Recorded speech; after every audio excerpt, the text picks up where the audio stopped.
नमस्ते सबैजनालाई है। भोलि साताको पहिलो कारोबार दिन होइन, के गर्ने? सेयर बजारमा नयाँ इन्ट्री गर्ने कि बाई गर्ने कि सेल गर्ने कि स्टिल होल्डमा बस्ने है त? ल पहिला कुरा गरौँ हाम्रो सेयर बजार घट्नुको विशेष कारण के हो होइन। किन भन्दाखेरि हामीले धेरै आशा गरेको सेयर बजारमा के कुरामा आशा गरेका थियौँ भन्दाखेरि अब हाम्रो सरकार आयो, अब बजारले नयाँ उचाइ छाउला भनेर होइन।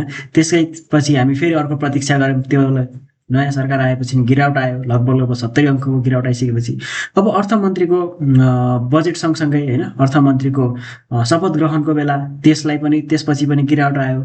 त्यो सँगसँगै लगभगै हामीले फेरि अर्को बजेटमा कुरौँ, बजेटपछि बढ्छ, बजेट पनि त्यस्तै भयो। लगभग त्यसपछि अब मौद्रिक नीति कुरौँ, मौद्रिक नीतिपछि पनि बजार के भयो? निरन्तरता घटिरहेको छ होइन। त्यसपछि सेभनको अध्यक्ष आउनुभयो, उहाँले पनि केही गर्न नसकिसकेपछि बजार के भइरहेको छ? निरन्तरता घटिरहेको छ। यसरी कन्टिन्युअसली चाहिँ घटिरहेको छ। आखिर यो सेयर बजार चाहिँ घट्नुको मेन उद्देश्य चाहिँ के हो त? किन यसरी चाहिँ बजार घटिरहेको छ? निरन्तरता भनेको हामी सबै बिच के भइरहेका छौँ त? एकदमै डराइरहेका छौँ होइन। किन भन्दाखेरि हरेक दिन हामीले किन्छौँ, किनेको भोलिपल्ट नयाँ पोलिसी चेन्ज होला र अहिले हामीले भनेको पोर्टफोलियो के छ त? सबैको पोर्टफोलियो रातो भएको छ होइन। त्यस कारणले गर्दा हामी किन्नको लागि एकदमै डराइरहेका छौँ होइन। किन्यो खातामा आउन नपाई तलतिर जाला भन्ने डर छ होइन। सो हामीलाई अहिले किन्नको लागि के कुरामा फोकस गर्नु पर्यो भन्दा बजारले विश्वास दिलाउनु पर्यो हामीलाई, तिमीहरूको पैसा चाहिँ अब सेफ छ भनेर चाहिँ भनिदिनु पर्यो।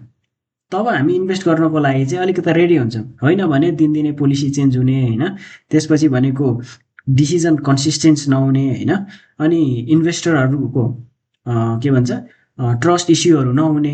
त्यस कारणले गर्दाखेरि निरन्तरता चाहिँ घटिरहेको छ।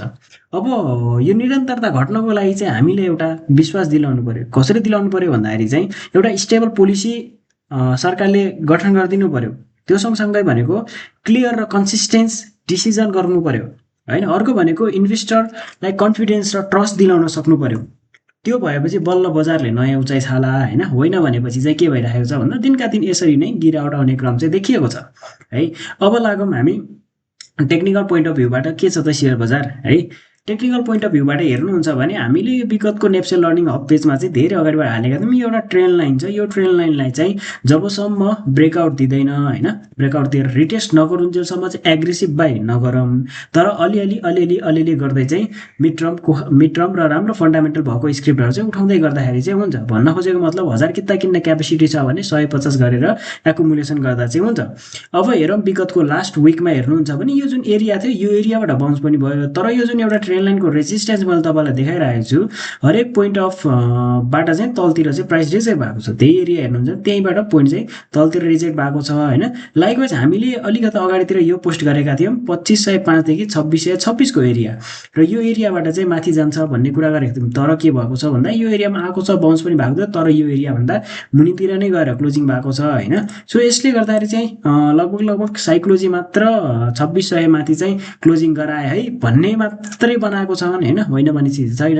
अब हेर्नुहुन्छ भनेपछि चाहिँ हामीले एउटा फिबो टुल्स लाएर हेर्ने हो भने एउटा स्विङ लोदेखि लिएर एउटा स्विङ हाईसम्म यसरी मेजर गर्ने हो भनेपछि हाम्रो लागि यो लेभल देखिन्छ होइन। लगभग 0.7 को लेभलमा चाहिँ आएर माथि जान सक्ने देखिन्छ। होइन भने अरू लेभल चाहिँ कम्प्लिटली ब्रेक डाउन गरेर चाहिँ रिटेस्ट गरेको छ।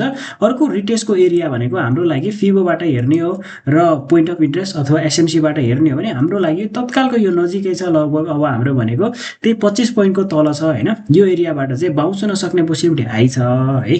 त्यस कारणले यो एरियासम्म हेरौँ हामी। अब धेरै होइन, यत्रो त हामीले गुमायौँ बजारबाट, यत्रो र्याली मिस भइसक्यो होइन।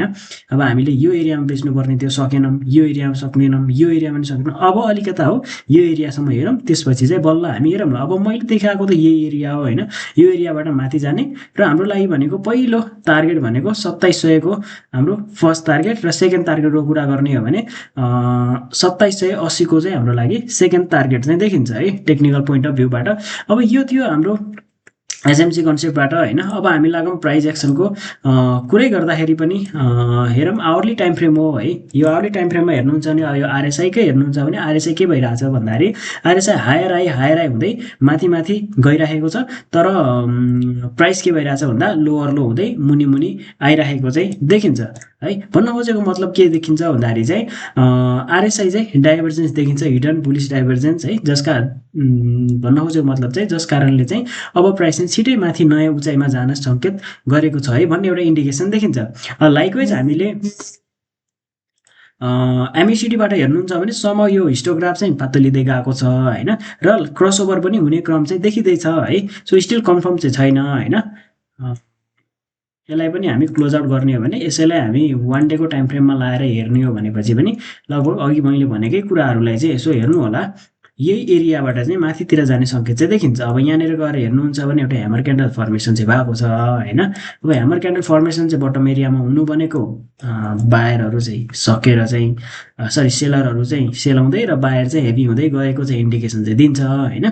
त्यस कारणले गर्दाखेरि चाहिँ अब हेरौँ के हुन्छ भोलिको दिनमा, त्यही अनुसारको हामी फर्दर डिसिजन गरौँला।